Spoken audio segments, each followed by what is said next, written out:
Então, assim, teoricamente, gente, isso aqui deveria ser suficiente já, tá? Para acabar com o assunto. Mas a gente sabe que os coitados dos adventistas vêm sendo martelados com essa doutrina há muitos anos. Então a gente vai se aprofundar ainda mais aqui, tá? Para responder essa pergunta relacionada aos 10 mandamentos. A realidade, gente, e agora eu vou a um choque aqui que eu vou falar, mas calma, vou explicar. Você, amigo cristão, gentil, da Nova Aliança, tá? Você não está debaixo de nenhum dos 10 mandamentos. Nenhum dos 10 mandamentos são requeridos pelo cristão gentil que está debaixo da Nova Aliança. O quê? Como assim? O que ainda permanece na Nova Aliança são os princípios das leis morais. Não só dos 10 mandamentos, como de todas as outras 603 leis da Torá. Estão entendendo? Calma, vou explicar melhor. Bom, o que acontece? A Igreja Adventista, ela faz uma divisão das leis da Antiga Aliança de uma maneira completamente equivocada e acaba levando as pessoas ao erro por causa disso. Tá? A maneira com que eles explicam aquilo que caducou da lei, aquilo que ainda está vigente, é basicamente assim, ó, eles fazem assim. Ó. Ok, amigos, existem as leis morais, que são todos os 10 mandamentos. E por isso eles são válidos até os dias de hoje. É isso que a Igreja Adventista diz. E existem as leis cerimoniais, que são todas as outras 603 leis da Torá. E por isso elas foram completamente abolidas, com exceção das leis de alimento de Levítico 11, que por algum motivo que ninguém sabe explicar, eles ainda seguram. Tá? E o sábado, obviamente. Né? Mas assim, tá. As 603 leis judaicas. Só que essa divisão que eles fazem está completamente equivocada, não possui base bíblica nenhuma, tá? Então, como que você divide as leis da Antiga Aliança? E para contrastar elas, comparar elas com as leis da Nova Aliança. Olha lá. A Antiga Aliança foi dividida em, tecnicamente falando, isso aqui está muito mais correto. Olha lá. Leis morais. Ok, dentro dessa classificação estão todas as leis morais que aparecem entre os 10 mandamentos e muitas outras que se encontram no livro da lei. Né? Então, por moral, a gente define o quê? Definimos algo que tenha valor intrínseco no relacionamento entre pessoas e entre Deus e o homem. Ok, gente? Você não pode te colocar o sábado como um princípio moral porque não tem valor nenhum. Entre homem e homem e nem entre homem e Deus, também não tem. Ou seja, você não se torna uma pessoa melhor por guardar o sábado. Não. Se você não matar, você é uma pessoa melhor por não ter matado. Se você não roubar, você é uma pessoa melhor por não ter roubado. Se você honrar teu pai e mãe, você é uma pessoa melhor por ter honrado seu pai e sua mãe, e assim por diante. Tá?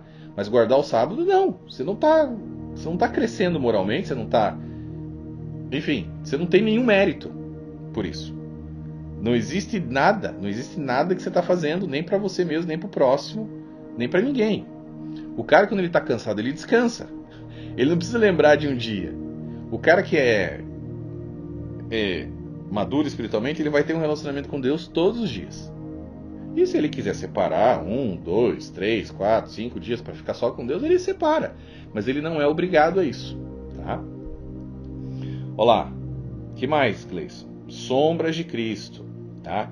Então, entre essas leis estão as leis ritualísticas e cerimoniais que de alguma forma apontavam para Cristo. Lembra de Levítico 23? Pois é. Todas essas sombras foram preenchidas por Cristo, que é a realidade. Na sua primeira vinda, quando ele veio, né, primeira vez nesse mundo.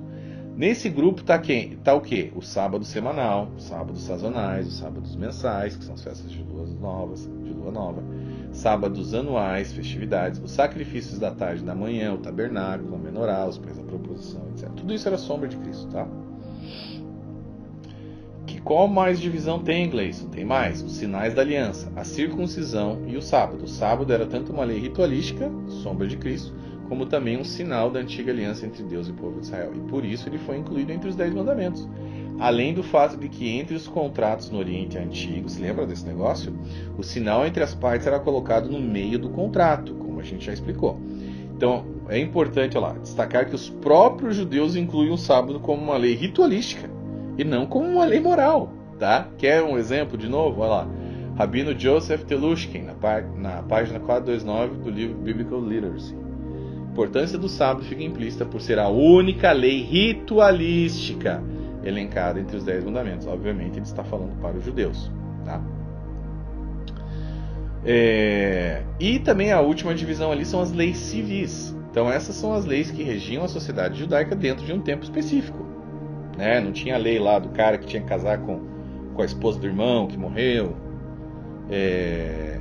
Olha lá, elas incluem diversas situações que visavam fazer justiça e regular as ações do povo de Israel. Dentre elas podemos incluir leis de divórcio, leis de retaliação, escravatura, etc.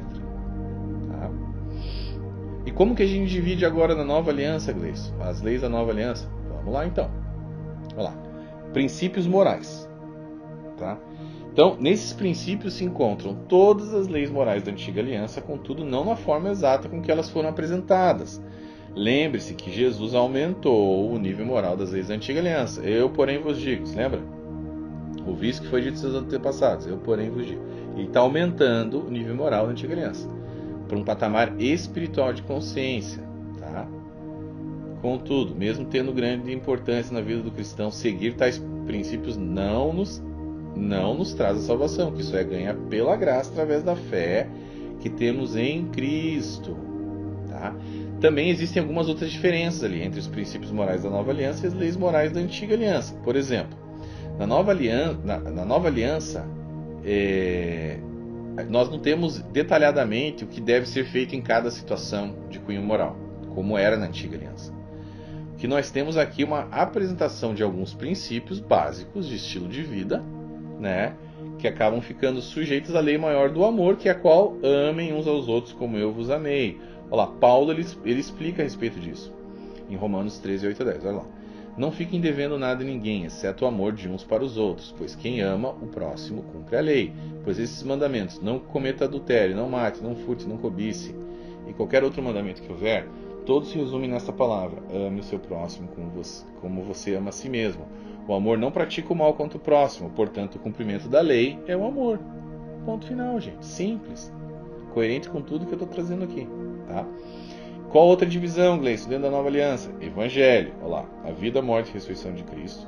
E como nós podemos entrar debaixo do trabalho já finalizado por Ele na cruz, através da fé pela qual somos todos justificados.